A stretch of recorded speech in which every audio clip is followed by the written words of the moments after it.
I want to thank Tim Cook. He's a great man, a visionary, a businessman, just about every quality he can have other than athleticism. I don't know about that. I'm looking at him. I'm not 100% sure. This is Justin. The Apple CEO, Tim Cook, lost it after South Park humiliated him on TV. The humiliation was so sharp it turned Apple's quiet leader into a punchline, leaving everyone asking the same thing. Did South Park just expose the side of Tim Cook Apple never wanted us to see? Mr. President, your ideas for the tech industry are so innovative, and you definitely do not have a small penis. Thanks, yeah. Please accept this gift on behalf of Apple. The episode throws viewers straight into a surreal scene where Trump sits at the center of attention, while CEOs and world leaders shuffle in one by one, each clutching over-the-top gifts meant to win his favor. It feels less like political diplomacy and more like a twisted reality show where billionaires compete to outdo each other with extravagant offerings. Hey, Satan! Look at what some dipshit tech CEO gave me. I was thinking maybe we could try to shove it up your ass. Hello? Yeah, I'm in a relationship with someone and I really need to find a way out of it. When it's Tim Cook's turn, the satire cuts especially deep. Cook, known in real life for his quiet diplomacy and careful language, steps forward with a sleek Apple plaque. The design is understated, almost humble, compared to the chaos surrounding him. But before he even gets a chance to hand it over, he delivers an awkward line of flattery. Mr. President, your ideas for the tech industry are so innovative, and you definitely do not have a small penis. The delivery is classic South Park, absurd, blunt, and designed to instantly strip away any dignity. Trump barely acknowledges Cook before brushing him aside, mocking his attempt at diplomacy and shifting the spotlight back to louder, flashier billionaires. What makes this scene sting is how closely it mirrors real events. In reality, Tim Cook found himself navigating Trump's demands for Apple to move more manufacturing into the United States. He announced billions in investments, but stopped short of the one thing Trump wanted most: a fully made in America iPhone. South Park exaggerates this balancing act by turning Cook's corporate diplomacy into sheer desperation. Instead of appearing calm and in control, he looks like a nervous school kid caught in a circus he can't escape. His carefully polished corporate image gets flipped upside down, and that contrast makes the parody land perfectly. If Tim Cook's humiliation wasn't enough, South Park takes the satire even further by transforming the White House into what can only be described as a grotesque gift parade. The imagery is unforgettable. CEOs, billionaires, and world leaders march into the Oval Office like contestants on a bizarre game show, each one desperate to outshine the last. Their goal isn't to solve global problems or negotiate policy, it's simply to keep Trump smiling. The absurdity lies in the escalation, as every gift becomes more over the top than the one before it. Tim Cook's appearance in Sick of Fancy might be one of South Park's most savage takedowns of a tech CEO yet. On paper, Cook should have stood out. He arrives at the White House with a carefully crafted Apple plaque meant to symbolize the company's US investments and its balance between politics and business. Apple has always tried to project itself as above the noise, calm, cautious, and neutral, but the show tears that image apart in seconds. Instead of being treated with respect, Cook's gesture becomes the center of humiliation. He delivers his line of over-the-top flattery, gets brushed aside almost instantly, and watches as louder, flashier billionaires steal the spotlight with ridiculous gifts. The real twist comes later, when Trump carries the Apple plaque off to his private bedroom with Satan, turning it into an actual punchline. Literally, what began as Cook's symbol of influence ends up as the butt of a crude joke, and fans quickly labeled it one of the wildest and most shocking twists of the season. The symbolism is obvious. Even Apple, with all its power and prestige, isn't immune from being dragged through the mud when politics and ego collide. This works so well as satire because it plays off Cook's real leadership style. Unlike Steve Jobs, who was known for his charisma and boldness, Cook has built his reputation on quiet diplomacy and careful decision-making. Apple under his leadership is cautious, steady, and always seeking to stay just neutral enough to avoid political blowback while still protecting its business interests. South Park twists that into pure comedy by showing what happens when careful neutrality meets a circus of power. Instead of coming across as the steady hand of Apple, Cook looks timid, awkward, and ultimately powerless. Ah, thanks, yeah.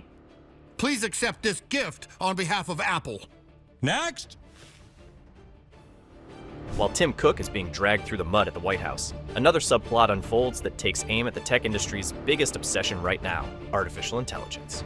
Randy Marsh, always the character who finds himself swept up in the latest trend, decides to reinvent Tegrity Farms as Tegrity AI. Suddenly, his cannabis company is no longer just about weed. It's about being an AI-powered marijuana platform for global solutions. The words are ridiculous, the pitch is chaotic, and the scene captures perfectly how companies throw around buzzwords to sound cutting edge, even when they have no idea what they're doing. Randy's obsession spirals out of control as he spouts jargon about algorithms, platforms, and innovation, all while microdosing ketamine in the name of expanding his mind. It's South Park at its sharpest, mocking the way real tech giants scramble to stay ahead in the AI race. Every major company, Apple included, has been under pressure to position itself as a leader in AI. But behind the polished press releases and carefully staged events, there's a real sense of chaos, an industry chasing something it doesn't fully understand. Randy's meltdown is an exaggerated mirror of that desperation. If Mr. President Trump is Satan, and I'm not saying if he is or he isn't, I'm just kind of hoping he is, he mostly likely is coming in from the back. Now, Satan has a pretty large physical presence, so we're pretty sure President Trump would have to get on top of him. What makes this subplot so clever is how it connects back to Cook's humiliation. On one side, you have Cook, the careful, cautious CEO, trying to maintain Apple's polished image in front of political power. On the other, you have Randy, a reckless parody of the tech world's obsession with staying relevant no matter the cost. Both are trapped in the same race for influence. Cook in the political arena, Randy in the technological one. One bends too far to politics, the other loses himself to hype. The contrast is hilarious, but it also shows how even the biggest players aren't really in control. South Park uses Randy's absurd AI company to point out a truth the industry doesn't want to admit. Much of the AI gold rush is about appearances. Companies are terrified of being left behind, so they slap AI on everything, whether it makes sense or not. Apple itself has been criticized for being slower than rivals like Google and Microsoft in the AI space, which makes the subplot land even harder. Randy's nonsense pitch about transforming insights from the cannabis ecosystem into global action feels ridiculous, but it's not far from the kind of vague promises we hear in real corporate announcements.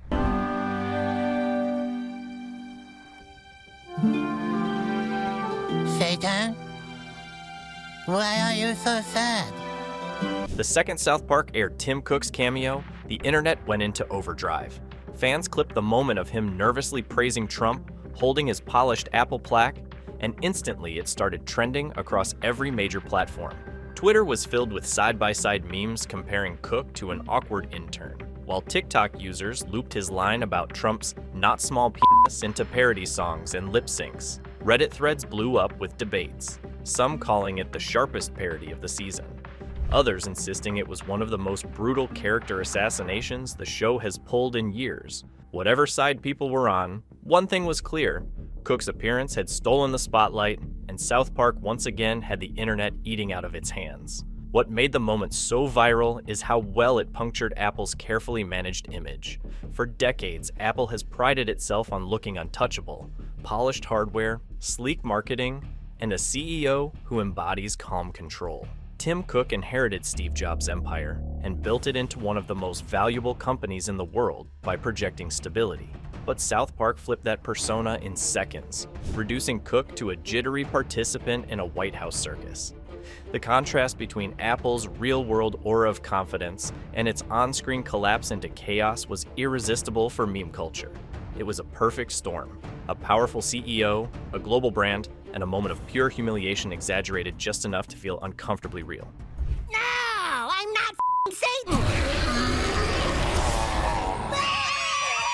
Online debates stretched beyond comedy into genuine cultural critique. Some fans praise South Park for exposing how tech giants often play along with political power, no matter how humiliating it gets. They saw Cook's plaque as a symbol of Apple's attempts to stay neutral while still protecting its business interests, a balancing act that South Park turned into slapstick. Others argued that the writers went too far, that singling out Cook was unfair when other CEOs like Zuckerberg or Musk have shown far more flamboyant sycophancy in real life. But that's part of what makes satire sting. By exaggerating Cook's diplomacy into desperation, South Park sparked a conversation about how much tech leaders bend when politics demand their loyalty.